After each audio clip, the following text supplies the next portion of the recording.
Mostrar. E eu tô doido para já começar logo. Na verdade é assim, eu organizei cronologicamente a trajetória do Steinberg. Vou mostrar um pouco da vida dele também, para vocês se ambientarem. Achei importante mostrar em ordem cronológica, para vocês sentirem e perceberem como o trabalho dele vai se desenvolvendo, como uma coisa leva a outra. Tem um encadeamento aí de soluções, né? E como, aos poucos, ele vai ampliando cada vez mais o leque de abordagens. É também um artista com um trabalho híbrido, difícil de classificar. Há quem diga que ele é escritor, quer dizer, ele mesmo gosta de se intitular escritor, porque ele é um cara que senta numa mesa, tal como um escritor, e tem um trabalho intelectual que já vai ser ali transposto logo para o papel, sem muita virtuose, né? Ele dizia, por exemplo, do Magritte que era muita pintura para uma ideia. Então, ele tem essa característica de uma obra híbrida, pode ser um cartunista, pode ser um desenhista, um cronista, né, um cara atento aos costumes, observador, né, do cotidiano. E por isso eu acho assim que é interessante mostrar essa sequência, esse desenvolvimento do trabalho dele, para vocês terem uma ideia clara e um certo controle e domínio aí da complexidade de toda essa carreira e trajetória do Steinberg. Então, vão ser muitas imagens, porque eu acho que isso faz parte, né, da riqueza aqui, do tipo de informação que eu quero mostrar para vocês. Né, eu não consigo, não me segurei, eu tenho que mostrar isso, eu tenho que mostrar, entendeu? E vamos ver então se eu vou tentar ir num ritmo tranquilo, acho que vai dar, porque algumas imagens é mais para mostrar mesmo e não para ter tanta divagação. E vamos ver. Também, se não der tempo, tudo bem. Aí eu continuo na mesma sequência nas próximas aulas. Então, vou sentar aqui para vocês poderem ver direitinho. Ué.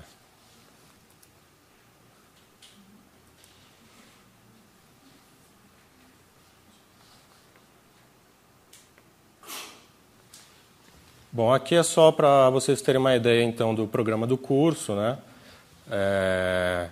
Na verdade, a princípio, eu ia separar hoje mais o desenho do Steinberg e, na aula seguinte, falar dos outros suportes. Ah, tá. Pode escurecer um pouquinho. Uhum. Tá dando para ouvir legal?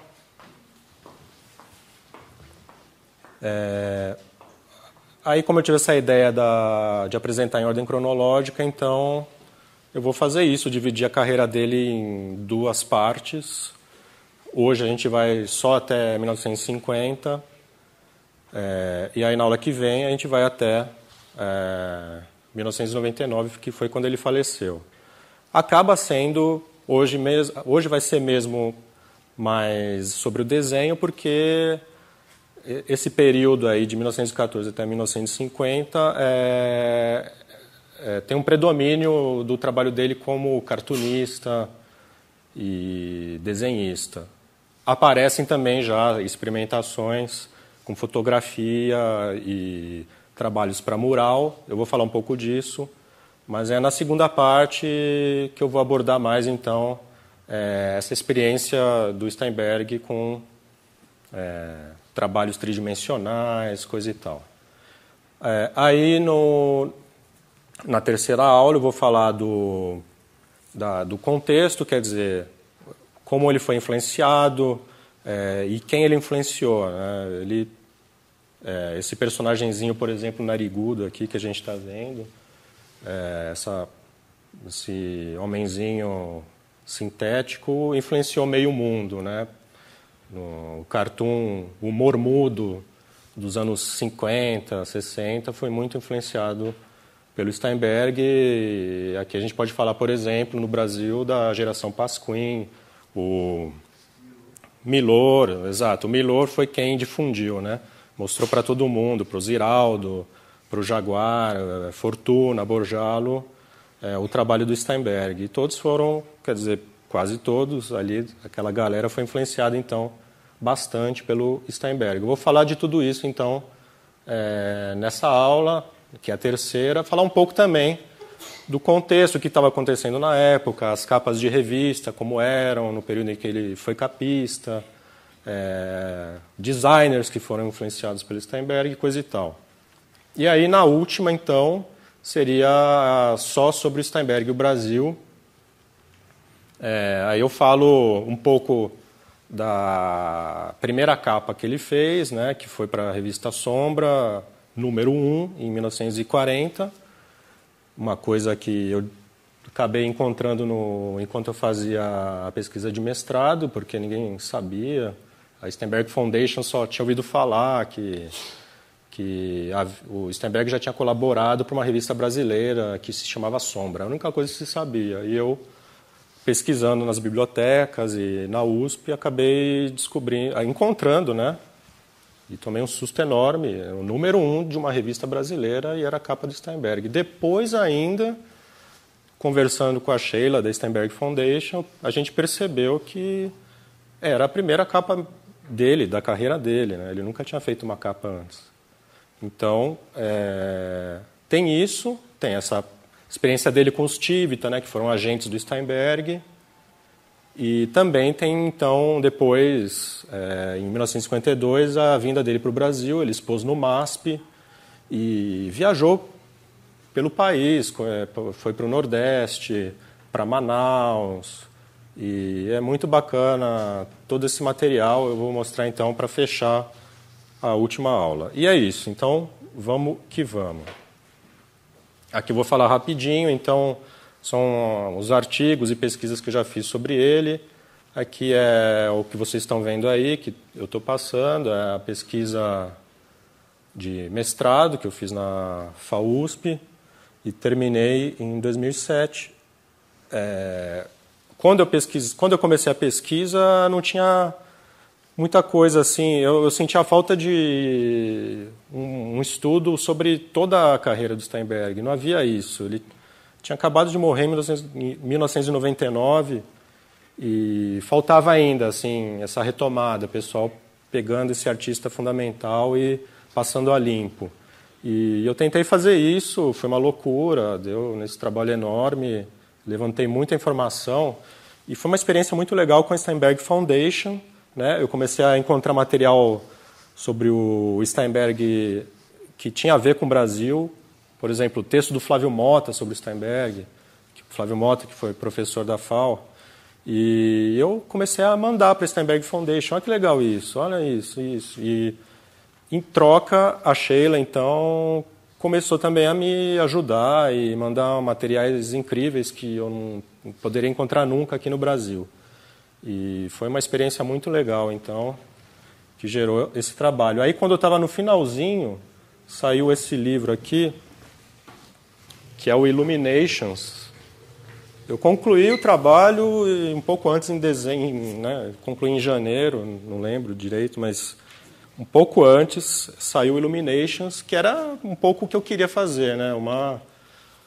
Passou a limpo a obra do Steinberg, mas aí feito por americanos, com acesso a tudo quanto é coisa, um trabalho primoroso, assim, e acabou até ajudando no meu trabalho, né? Eu estou até nos agradecimentos aqui, porque também tem coisa que eu mandei para eles, né? O que tem de informação sobre o Brasil aqui foi coisa que eu tinha enviado para a Steinberg Foundation.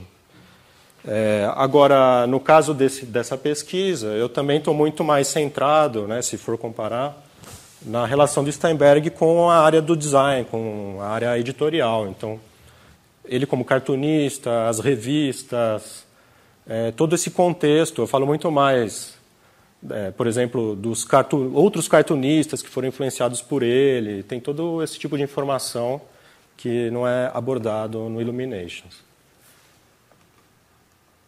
Aí, com o tempo, fui coletando bastante informação sobre a viagem de Steinberg ao Brasil.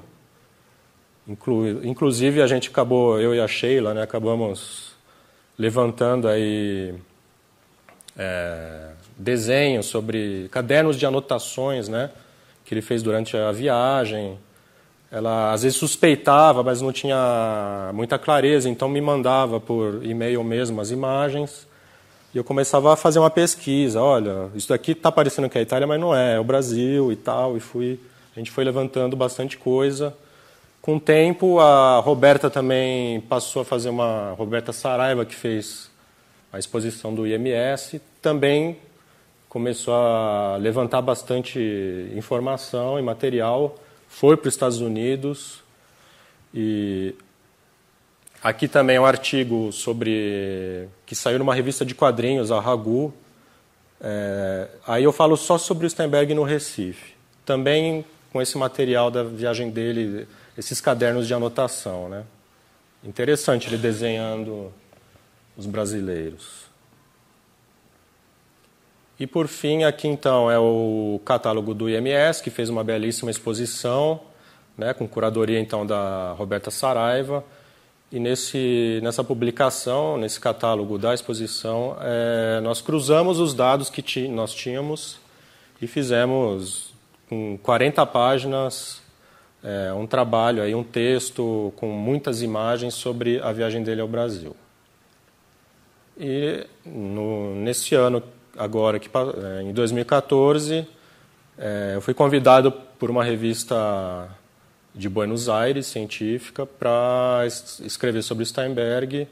E eu, então, organizei de novo todas essas informações sobre a viagem dele para o Brasil. E foi publicado, então, nesse livro muito legal, Entre Linhas. Então, vamos, então, para o Steinberg, né? Ele nasceu em 1914, em junho, em Hamilkul Sara, uma vila no sudeste da Romênia, e não ficou lá muito tempo, né? Em 6 meses ele foi para Bucareste, uma cidade então de 500 mil habitantes. Aqui é o pequeno Steinberg, então, quer dizer, ele é esse daqui no alto à direita, né?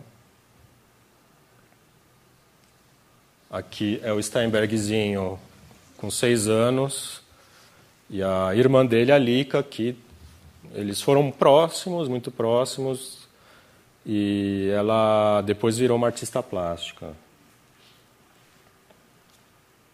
O Steinberg pequenininho, ele não... Eu tentei encontrar uma relação dele com quadrinhos, se ele mencionava alguma coisa nas memórias.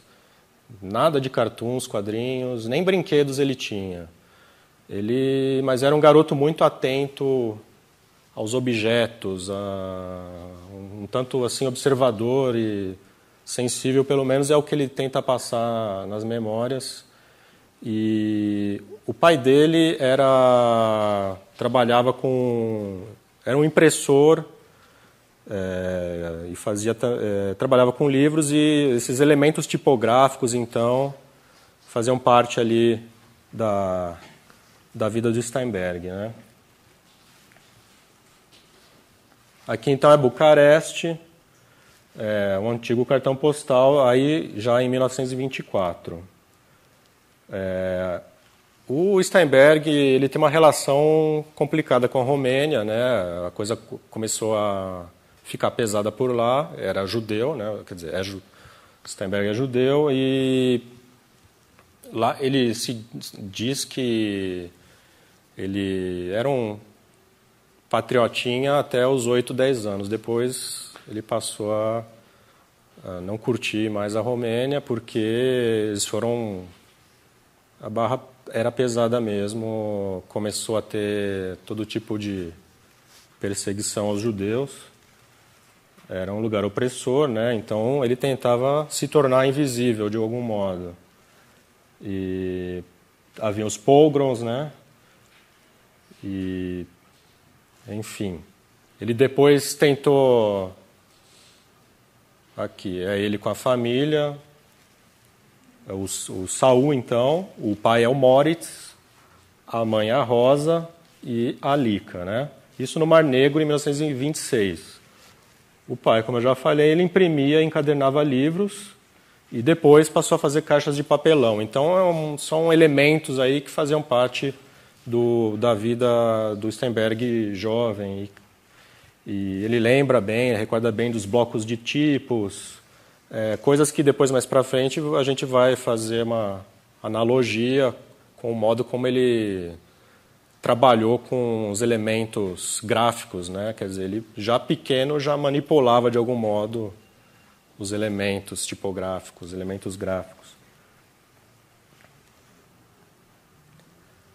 Aqui, então, são desenhos já, na verdade, dos anos 70, mas são desenhos sobre a Romênia, né? Então, ele mostrando um pouco qual era a percepção dele de Bucareste. Esse desenho eu acho interessante. Aqui, então, seria a casa dele aí no centro.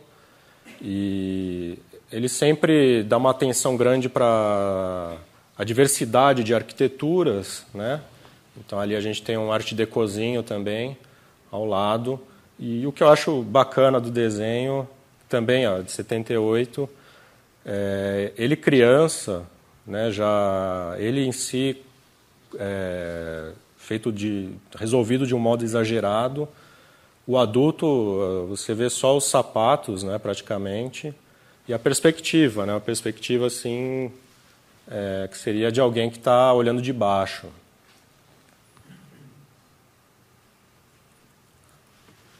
Aqui é o Steinberg na Universidade de Bucareste, em 1932. Ele tentou fazer arquitetura em Bucareste e, na verdade, assim, ele não queria exatamente fazer arquitetura, mas ele tinha que ter o apoio dos pais, né? Então, aí, ele resolveu tentar arquitetura e não conseguiu entrar, em parte porque já os judeus estavam tendo dificuldade para ingressar em tudo quanto é coisa, né? Na faculdade. E eles estavam realmente tentando cortar a onda. E o Steinberg, então, tentou em Milão e conseguiu entrar depois em Milão. Mas ele ficou um ano em Bucareste fazendo o curso de Filosofia e Letras.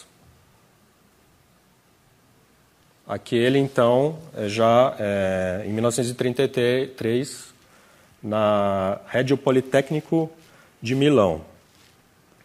Essa faculdade sofreu a influência da Bauhaus e de Le Corbusier, né? E um dos instrutores era o Gio Ponti, envolvido na Trienal de Milão de 1933 e de 1936. Depois, mais para frente, então, numa dessas duas trienais, o Steinberg participou com um mural belíssimo que vocês vão ver.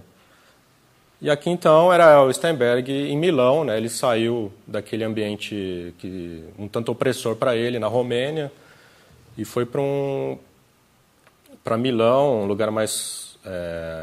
uma certa agitação cultural, né? Ele estava muito empolgado, foram tempos interessantes para ele, e era um estudante de arquitetura. Então, aqui é um desenho da Basílica de São Lorenzo, que é um desenho de um estudante de arquitetura, né? Não tem ainda... aqui é ele com a primeira namorada, a Oda, só para vocês verem, né, o tipinho na época. Ele estava com um bigode, né? E eu acho que ele puxou o pai, assim, no jeito de botar a bermuda. Ele botava bem aqui em cima, né? Para cima do umbigo, assim.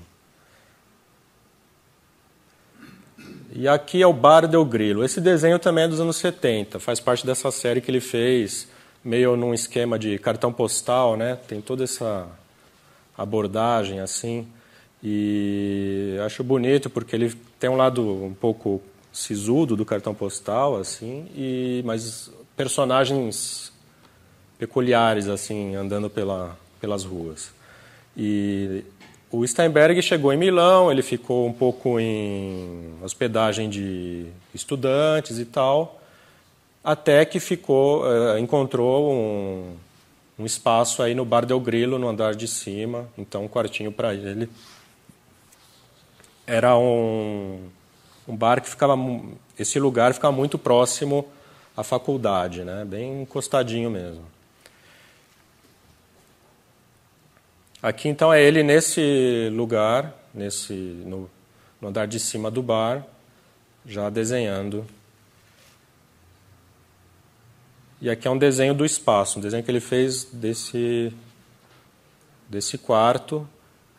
Eu só acho estranho essa catedral assim da janela, porque eu tentei encontrar uma catedral ali perto e não encontrei, não achei.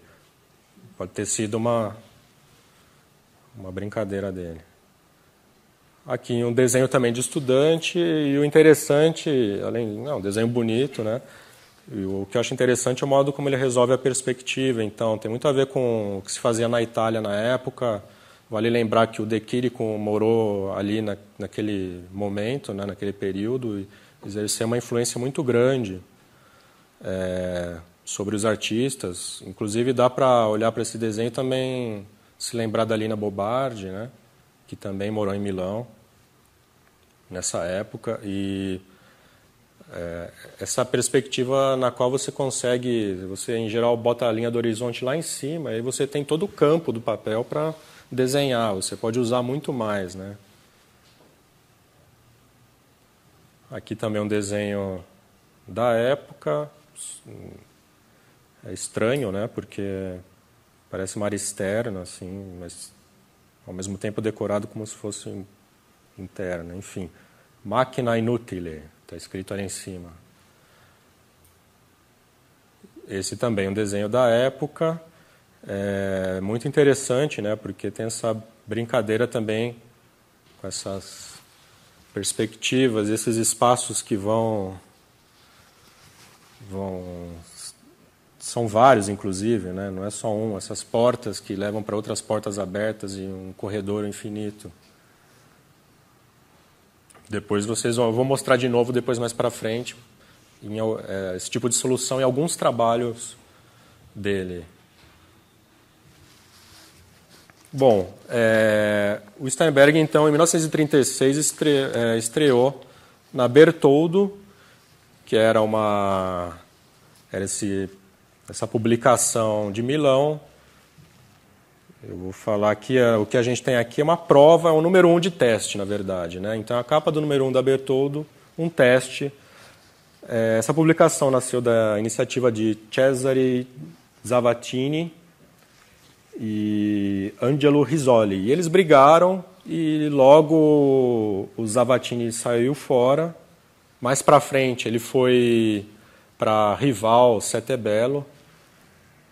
E, enfim, o Risoli passou o bastão para o Guareschi. O Guareschi era um baita de um artista ali da época. Tinha um personagem conhecido. E assumiu, então, a direção, ficou, então, a cargo do Guareschi, né?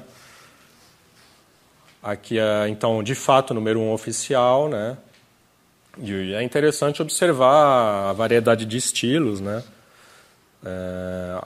Alguns mais realistas, né? Com um trabalho ainda de claro e escuro, e já alguns também com um trabalho de linha mesmo, mais cartunesco. Aqui é um close, então, para vocês enxergarem melhor. Ó. Tem esse do Mondaini ali, que é um trabalho já de linha, né?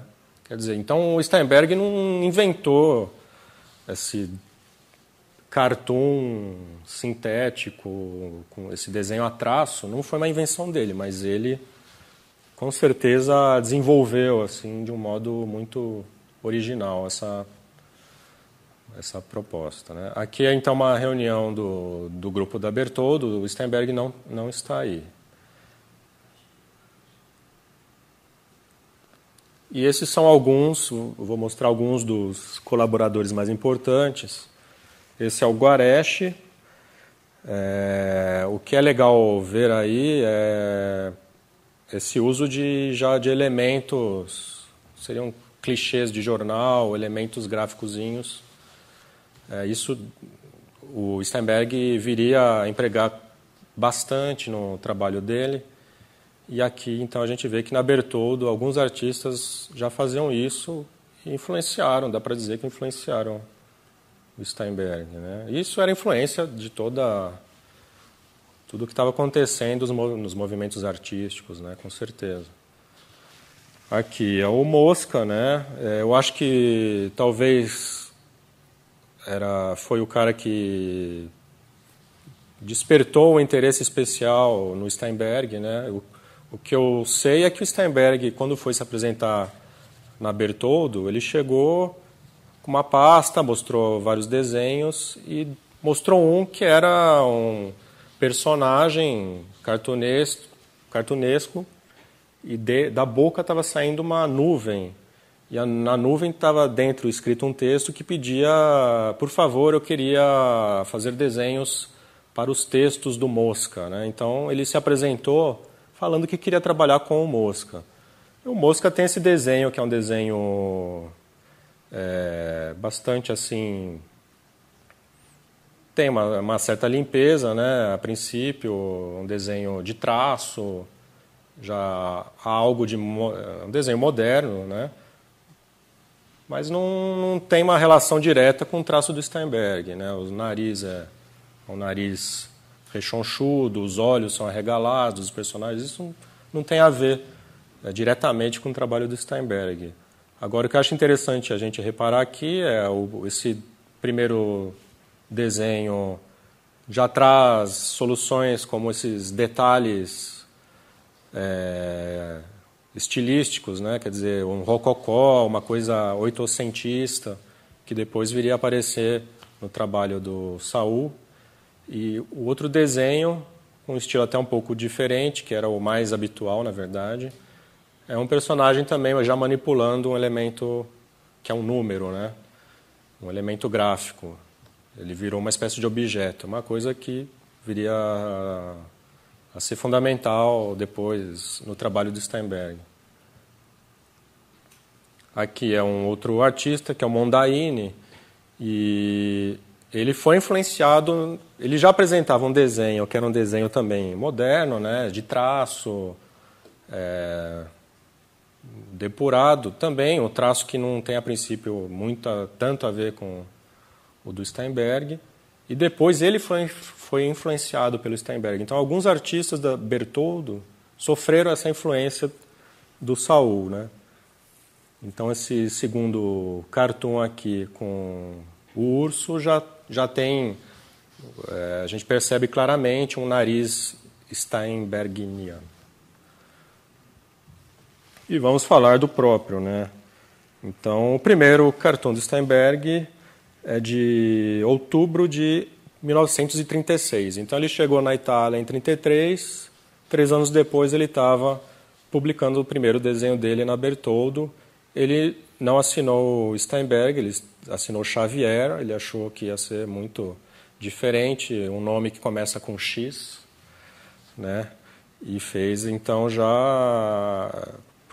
Para um primeiro trabalho, eu acho que já começou bastante assim moderno. Acho que ele se deixou contagiar pelo que o pessoal da Bertoldo estava fazendo ali naquela época, né? E agora o engraçado é que nessa época, na Bertoldo, por exemplo, mas não só, né? Em outras publicações também, inclusive na própria New Yorker, o cartunista, muitas vezes, ele não fazia tudo, né? Havia um cara que tinha as ideias e passava para o cartunista completar com o desenho. Então, nesses cartoons da Bertoldo, nada garante, por exemplo, que essa ideia foi de Steinberg, né? É provável que não, que tenha sido de outra pessoa. O que não ajudava muito, né? Porque, no caso do Steinberg, porque ele sempre teve já essa necessidade de pensar na síntese, né? Já do desenho como falar sobre desenho, né, no trabalho, e fica difícil fazer isso quando você depende de um texto que chega de outra pessoa, né, ele precisa ter domínio, controle de tudo para tocar isso a fundo, mas ele conseguiu mesmo assim fazer as experimentações dele nessa época.